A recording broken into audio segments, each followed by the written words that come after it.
Good morning to the entire NASB nation, shouting it loud from the Dreammakers team, the Powerhouse team, the No Limit team, and the Dominion team. You guys, we're super duper excited because we have a special treat for you.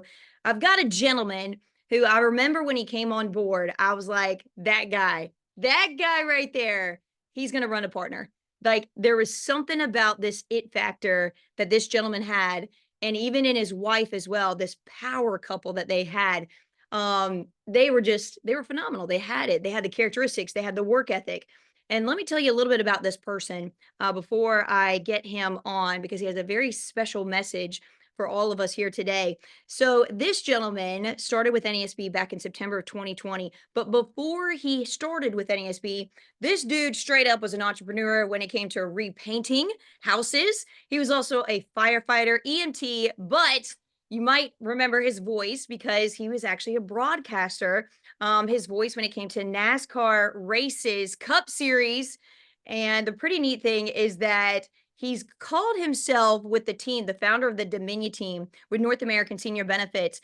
And his team spans from 10 states, dynamic team. He's won multiple awards with NASB, including, but not limited to, in 2021, the No Zero November champion, 2021 National Agent of the Week, 2022 Pioneer Award recipient, and then, of course, other awards, including out of 2023 Power Couple of the Year, Agent of the Year, and then MVP. So, folks, we're really excited about this gentleman, Russ Wiles III. Do I have you, sir?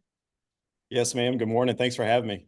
Absolutely. So I know you're really excited about the content, but before we talk about the content, seriously, guys, this guy's been running for RVP volume all summer long. And what are you most excited about when it comes to the opportunity that NASB has for the nation?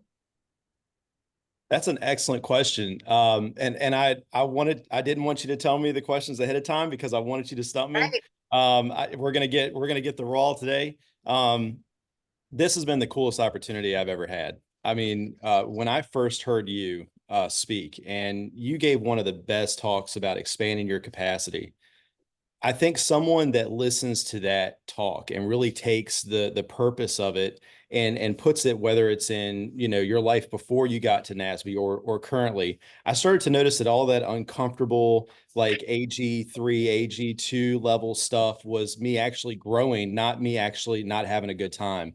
And as far as the opportunity went, I can tell you right now that um, I took all of those little uncomfortable moments and tried to build them into something special. And as we got to sales manager, it was like, wow, this is actually like, okay, so there's going to be moments of rough periods. There's going to be some uncomfortable times, but then right after that, you win.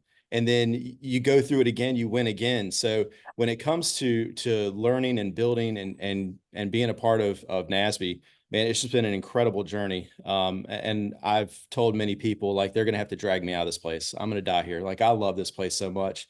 I'm NASB through and through. So just everything that I've been able to learn and then pass on to other people and watch them grow has just been so special. On that, I couldn't agree more. Hey, pizza or tacos? Which one? I'm going pizza. Okay. What do you like on your pizza? What do you like on your pizza? Come on, let's go. All right, so I'm like a traditional guy, so I like the pepperoni. We're going pepperoni. I don't really, I kind of want to throw out pineapples just to tick some people off, but I'm going pepperoni on my pizza. Oh, that's awesome. Oh man, that's fantastic. Okay. Biggest sacrifice. Biggest sacrifice that you've had so far, I would say in the past 12 months. I think that the sacrifice as a brand new agent and then the sacrifice as a manager, if you're able to remember those two, what do you think it was? When you started out, what was the biggest sacrifice as a brand new agent? Gosh, I think it's got to be a little bit of time. That sacrifice of time has got to be the biggest one because you have to understand where you're trying to go and what it's going to take to get there. And a lot of people say, well, you have to have balance. I think it's good to have balance, but I think in the beginning, you have to unbalance to get balanced. There has to be some level of rebalancing. And in order to do that, there has to be one way or the other. And time was one of them. When I first got here, I decided to go all in, and I sold my paint company. I sold the vans. I sold everything. I wanted to make sure that my guys, my 8 employees, had a place to work. And the person I sold it to basically backed out of the deal last moment, left me with about $250,000 in debt. And the biggest sacrifice that I went through was, and I cried like a child at one of your speeches when you talked about your ring, because I had a Breitling watch that was very important to me that I sold just so that I could make a mortgage payment. And I think I was like an AG2, AG1, something in there. And I had the ability to go out and sell. And those were the weeks that I did like 19,000 in AP, because it was on my shoulders. Like I had to put pressure on the system and make this work, or I wasn't going to work anymore. And so I think selling that watch and sacrificing time and sacrificing those little moments along the way to get to this point was significantly worth it. I did upgrade a couple months ago, finally got that Rolex. So it was kind of just like that spinning of time and spinning of realization that to grow up a little bit, you're going to have to be uncomfortable. Being an adult is not always going to be comfortable. So I think it was just that realization and sacrifice. Now, Mr. Russ, I know that you have an incredible wife with Sheena. You've got three beautiful daughters with Alexis, Ava, and Reagan. So, being a dad, being a family man, you talked about time. So, I'm assuming time away from the family. What's the goal? What's the end vision here? I guess you could say. What are you fighting for? I think my producers, as silly as that sounds, I'm not trying to be cliche. I know what I came out of. The end goal is to find other people that were like me and bring them up. I know that I'm best able to lead the person that I used to be. And if I can find somebody that was challenged financially, challenged physically, didn't have quite the vision that they wanted, they weren't able to get to where they wanted to go. I've been there. I just came through that gauntlet. That tunnel was dark. It was nasty. It smelled. It was everything bad, every nightmare you can think of, that tunnel was, and I got to the end of it. And if I can be that light at the end of the tunnel to say, look, I've been in your shoes, I've been there, I understand how you feel. Let's do this. Let's pound this week out, do this, and this, and help those people grow. The other vision I have is just more freedom. I think that having options and having freedoms to, hop on a plane on a Saturday morning that I own and take the family to DC for a croissant. Like that sounds silly, but like I would love to do that. And I have all of the things in place to try to make those things happen. So the end vision is just to help build people into who they truly want to be, the people that deserve it, the people that will meet me halfway and give me work ethic. I'm going to take them the entire way, and I'll die trying. Amen. Amen. Absolutely. So I would say this also when it comes to you talked about your producers. Over the past 12 months, you've been on this run. Okay. You've got some RVP volume for this summer.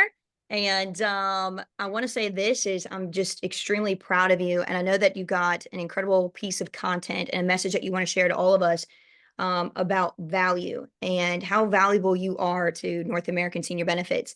And I think that just the opportunity alone, my goodness gracious, you got a shot, you had a shot, and you took the shot. And when all odds were against you, you made it happen.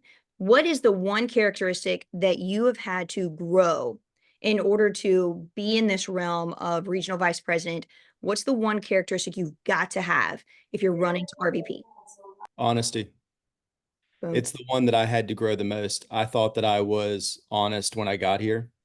I think that in order to be truly honest, and to show that you can be durable, you have to be honest with yourself first. And that was one thing that I had to tackle. I had to be just God honest with myself. I had to stop lying to myself about my faults, about my weaknesses in order to grow. So I had to identify that, okay, I had a bad week and it wasn't because of the leads. Okay. Let's just be quite honest. Let's add up all those hours. Okay, 20 hours is not going to do it. If you kind of work here, you're going to kind of make money. If you work a lot here, you're going to make a lot of money. And I had to just be honest with myself. Honesty was the one thing that I had to tackle. I talked with Sheena. I was like, look, I haven't been lying to you about anything, but I'm just going to be brutally honest about everything from now on. I'm going to be honest with myself. You know, I don't like how I look. I'm overweight. We're buying a Peloton. I'm going to start working out. I'm fat. Hey, I'm fat because I ate all that crap that I loved. So when you start being honest with yourself, it's amazing how much you can see when you stop avoiding the things that you're not trying to see. Reach. Absolutely. So it's almost the aspect that if you're not getting the results in your life that you want, it is simply because of you, correct? It is because of potentially the inadequacies or maybe the lessons that you've not learned yet that God is trying to teach you. Is that right? I was told something a while back that was the most profound. And I'm not sure who said it, so I'm sorry not to give credit, but we were told that you're where you're at today based on your actions, decisions from 6 months ago and choices from 6 months ago. So what I started to do is I was like, okay, well, if my actions, choices, and decisions control where I'm at 6 months from now, where can I start building my agency now so that 6 months from now I can be higher up?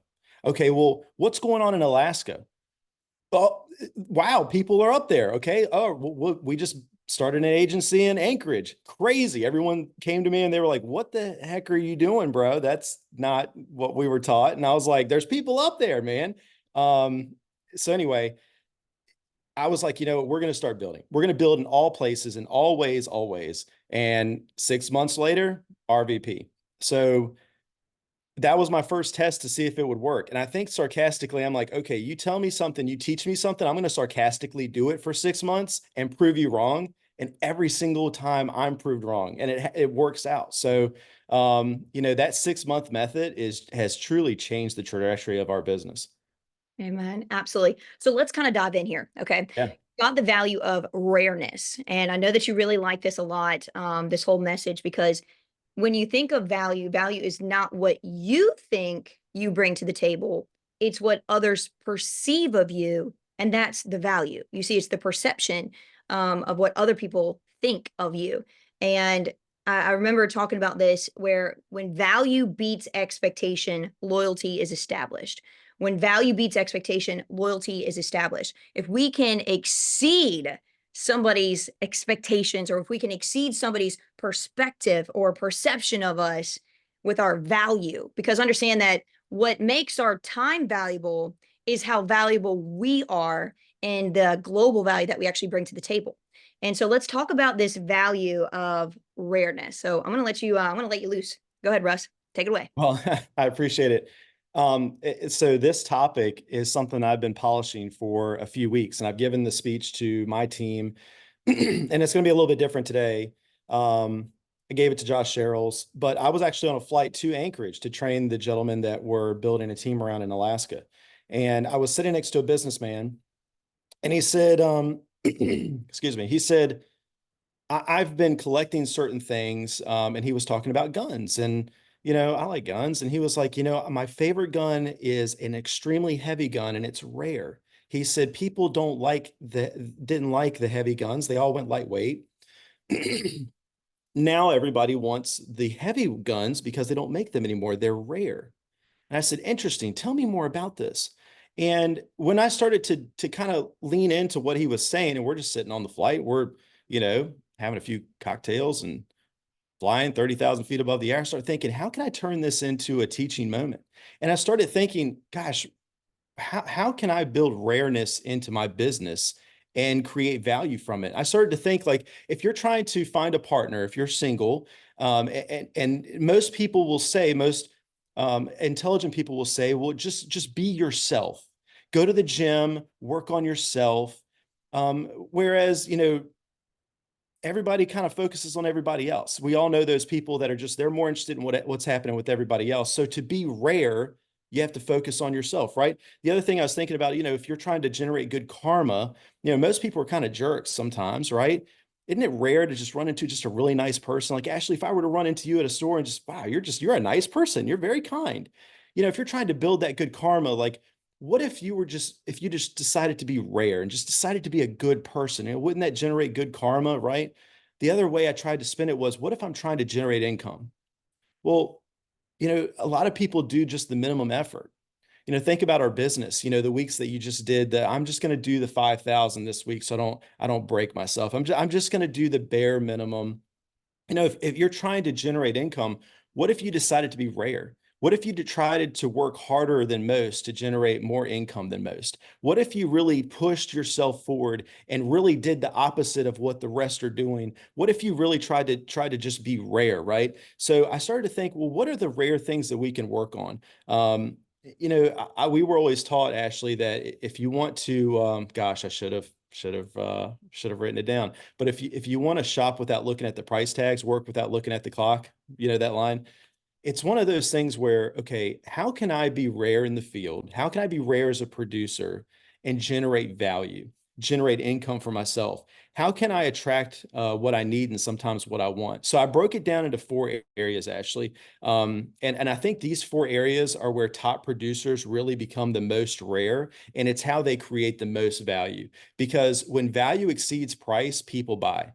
If you sit with someone and you're showing them a $30 plan and a $60 plan and a $70 plan, which we all know that that last one wouldn't have been 70, but you get what I'm saying.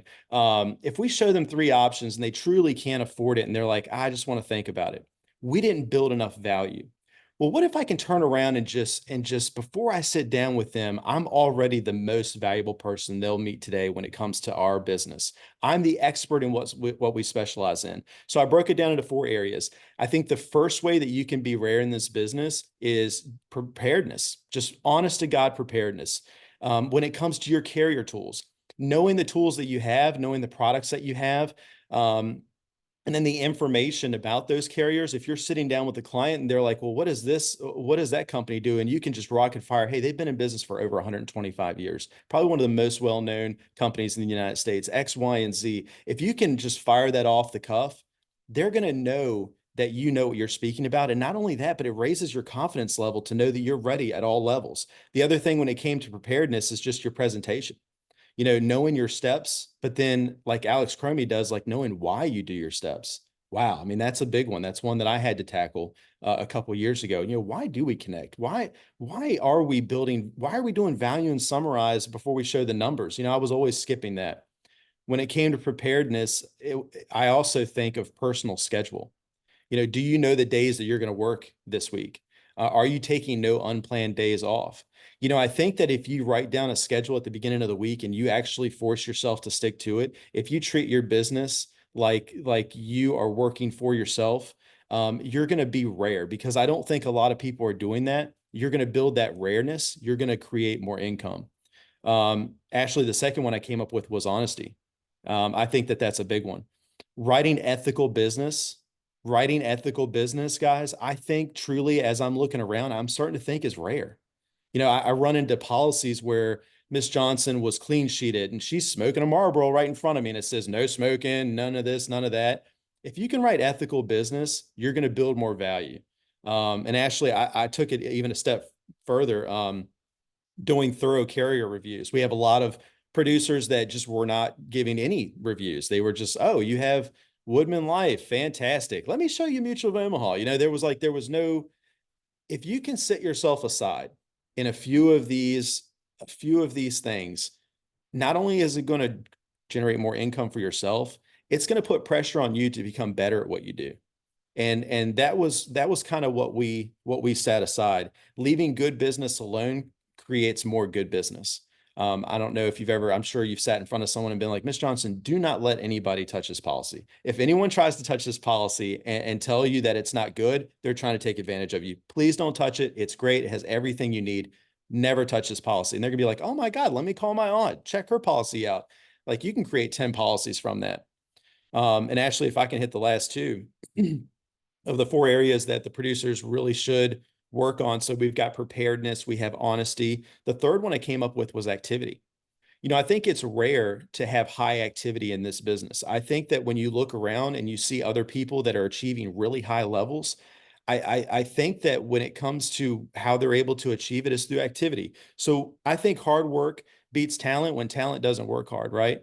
So what if you actually just put in a few extra hours? What if you actually worked a Monday through Friday or a Monday, whenever, sorry, I'm not with my team, but like whatever days you were instructed to do, what if we actually worked full days in the field? What if we didn't stop and scroll Instagram for 3 hours in a Wawa parking lot? Ask me how I know. Don't do that. What if we do full days and full weeks? What if we focus on time in the field? And the fourth one was readiness. That's the one that I've just been so astonished with lately, because you have to be ready before this business calls for readiness. You have to be great before this business calls for greatness. You have to just be 1000% bought in. You can't be half convinced and you can't be half committed and expect a full opportunity. You asked for an opportunity. A lot of us prayed for an opportunity. I know I did. God's not just going to plop money in our bank account. Wish he would. I'll let him know where my Chase Bank is. But you know what? He might give me an opportunity to earn it. And I feel fully that he has. But when it comes to readiness, what about unexpected delays and deposits? Ooh, that's a soft topic right now, right? All my LBL fans. What about some moments where it's like, hey man, I wrote all these deposits, they're having some issues, and you've got to be ready before this business calls for readiness. What about chargebacks? Oh, that's a nasty one. What about some roll-ups for us producers, right? That's a tough one. Ask me how I know 31,000 times since January 1st. Ask me how I know. Like, I think that building that durability and being rare and just being ready for those things. I think the one thing that you can do when it comes to readiness is prepare for what you know could happen instead of avoiding it. I was always self-conscious about my weight growing up. And I noticed that when I was driving down the road many times, I would notice that my eyes and my head are trying to just point up because I don't want to see a little pudge underneath the seatbelt. I think when you take that and you transfer it over into life, stop avoiding that thing that is just right there, that you're just turning your head. You're trying not to see that debt. You're trying not to see your friend in this business with debt that's growing. If you look directly at it, all your worries and anxiousness goes away. You have to be ready before the business calls for readiness. You have to be mentally prepared, and you also have to be prepared for schedule changes. That's what I had inside of readiness. So the four things that I thought, Ashley, as far as just building that value of rareness, setting yourself aside from the majority of people that are just going to do the bare minimum and skate through, is preparedness, having rareness and honesty, having rareness in activity, and readiness. And that's really, Ashley, what we had been building on for the past few weeks, is just really getting that message out that I thought was pretty good. Amen. And I can't help but think, especially when you're talking about the preparedness, honesty, activity, readiness, you guys, the magic is found in the work that you are avoiding. So if he was talking about any of those four areas, if you lack in any of those four areas, if you're an agent right now and you're trying to say, well, I don't know where I'm going to work today. I don't know what time I'm going on the field. I don't know what time I'm getting off the field. I may or may not do a call ahead. I may not know. I just don't even know where I'm going today. Then you are not prepared. And matter of fact, you're not even ready. And also, you're probably not even practicing self awareness because of the inadequacies that you have.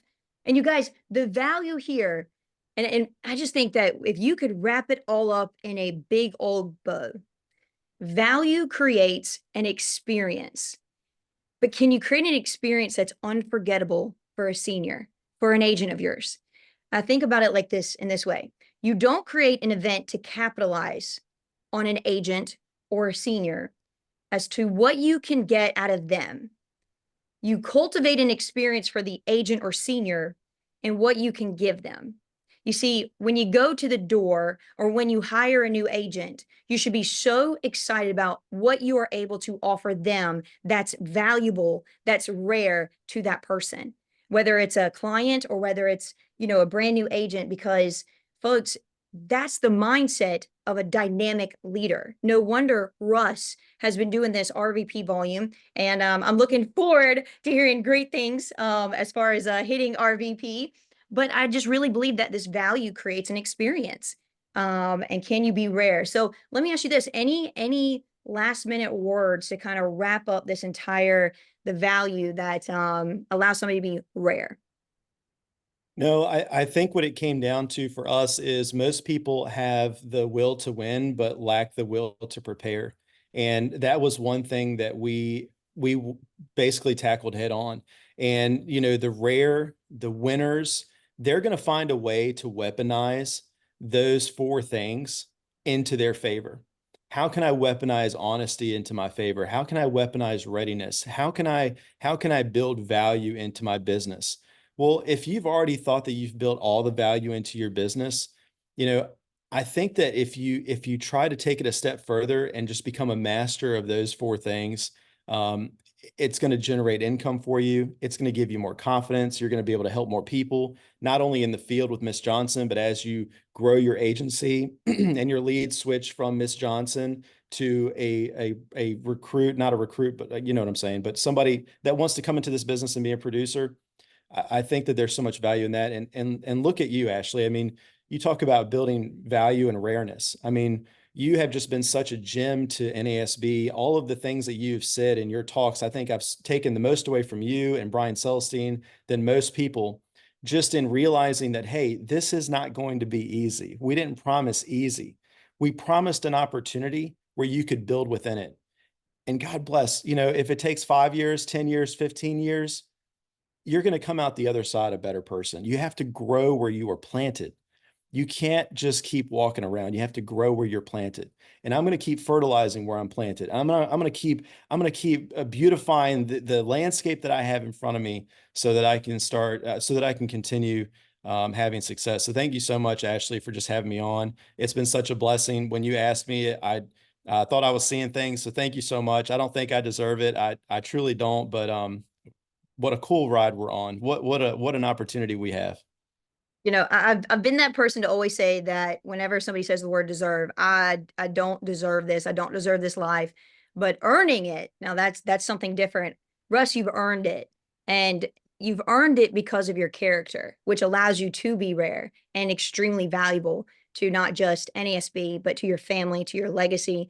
We're all honored today to have you as a special guest today. Looking forward to seeing your family, looking forward to seeing Miss Sheena. I know that she played a huge role into your story, into both of y'all's stories for legacy. So thank you so much for pouring into us, folks. Let's make it an incredible day. Let's take these nuggets that Russ was able to import to us. Impart. Not really quite sure. But thank you so much for those words of wisdom and knowledge that you imparted to us, sir. We will not forget this. Like, guys, let's make it a great day and let's go be rare out there. Y'all take care. Thanks, Russ. Bye, guys.